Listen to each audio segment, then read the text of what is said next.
Most financial gurus are lying to you. They tell you that you need $1,000,000 to be wealthy, or that 6 figures is the magic number where your life finally starts. They're wrong. Chasing $1,000,000 when you have zero is like trying to run a marathon before you've learned how to stand up. It feels impossible. It feels distant. And because the goal is so far away, most people just stay on the couch. But there is a glitch in the financial system. There is a much smaller, much more attainable number that completely breaks your brain's relationship with money. Once you hit this specific milestone, the physics of your life change. You stop reacting to the world around you, and you finally start designing it. That number is $20,000. Today, I'm going to show you why $20,000 is the ultimate psychological threshold, the math behind why your first 20K is the last time you'll ever have to work that hard for money, and the walking away power that changes your career forever. To understand why $20,000 is the turning point, we have to look at what's happening inside your head right now. When you have no savings, your brain operates in what psychologists call survival mode. In this state, your prefrontal cortex, the part of the brain responsible for long-term planning, basically shuts down. You aren't thinking about your 401k or your 5-year plan. You're thinking about Tuesday. Every decision you make is filtered through fear and scarcity. You take the job you hate because you can't afford to be picky.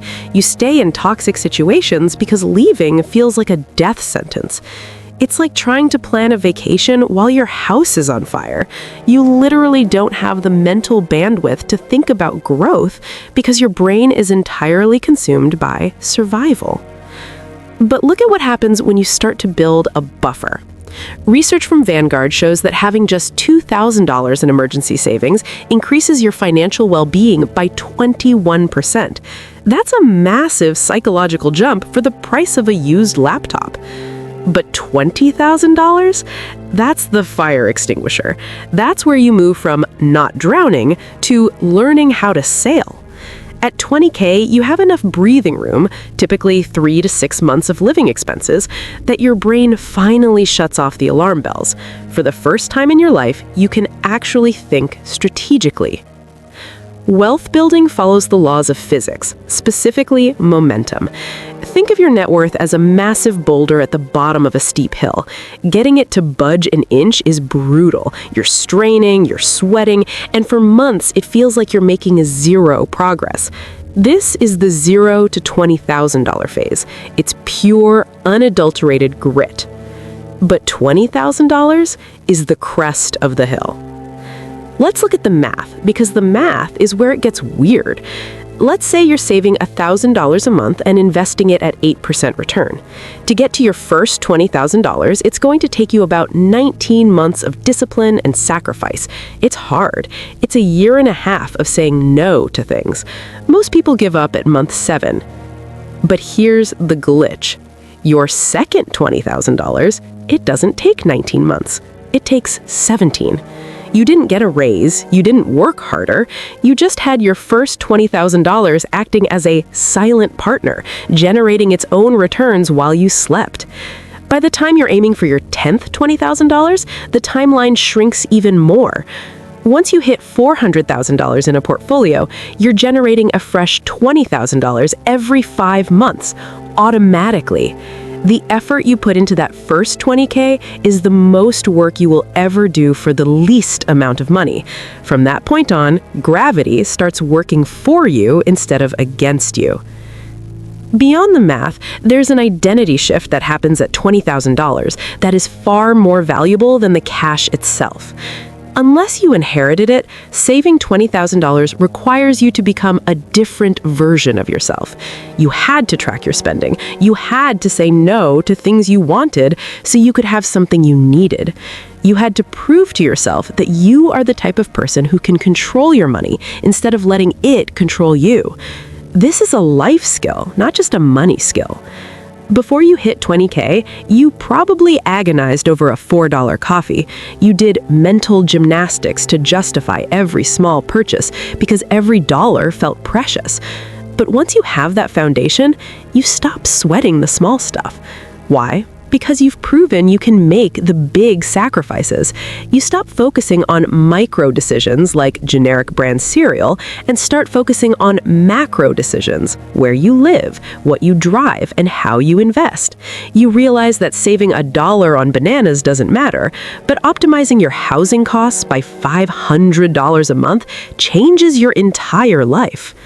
20K moves you from being a penny pincher to being a strategist. Now let's talk about your career, because this is where the $20,000 milestone becomes a superpower. When you live paycheck to paycheck, you are essentially a hostage. If your boss is toxic, you have to take it. If the workload is unreasonable, you have to say yes. You are negotiating from a position of total weakness, because everyone knows you need that next check to survive. $20,000 is walking away money. It means you could quit tomorrow and be fine for months while you look for something better. You don't have to actually quit to feel the power of this. Just knowing you have the option changes your entire demeanor. You become more confident. You're more likely to ask for a raise. You're more likely to push back on bad ideas. Ironically, when you have the money to leave, you often become so valuable and assertive that your company pays you more to stay. Wealth doesn't just attract more money. Wealth attracts leverage, and leverage is what actually builds a high-level career. But here is the danger zone. I see this happen every single day. Someone hits that $20,000 mark, they feel that psychological shift, they feel the walking away power, and then they immediately kill the momentum. They decide they deserve a reward. They take the $20,000 and use it as the down payment on a $40,000 car. This is financial suicide. The average person spends more on car payments over their lifetime than it would take to achieve total financial independence. The moment you drive that shiny reward off the lot, you've destroyed the seed of your future wealth. $20,000 is not a reward for good behavior, it is the foundation of your future freedom. If you spend it now, you're resetting the clock. You're going back to the bottom of the hill and trying to push that boulder up all over again. Don't trade your future freedom for a leather interior and a monthly payment. When you have $20,000, your eyes open to opportunities that were always there, but you couldn't see them through the fog of survival mode. Your friend mentions a business they're starting. Before, you'd think, that's nice, and move on. Now, you can actually consider whether it's worth an investment. A killer deal pops up on a piece of equipment or a rental property. Before, you would have scrolled past it. Now, you can run the numbers. This is what wealthy people mean when they say money goes to money. It's not a conspiracy. It's just that having cash gives you options, and options create more opportunities to make more cash. It's a positive feedback loop that accelerates over time. $20,000 isn't going to make you rich overnight. It's not a private jet or a mansion. But it is the exact point where the rules of the game change. It's the difference between surviving and thriving. It's the moment you stop being a victim of your bank account and start being the architect of your life. If you're at 0, your only goal is to get to 2,000, then 10, then 20. Push that boulder. Get to the crest of the hill. I promise you, the view from the other side is worth the climb. If this perspective shift helped you, hit the subscribe button and give this a thumbs up. I spend my time studying the mechanics of wealth so you can build it faster. Start building your foundation today. Your future self is already thanking you.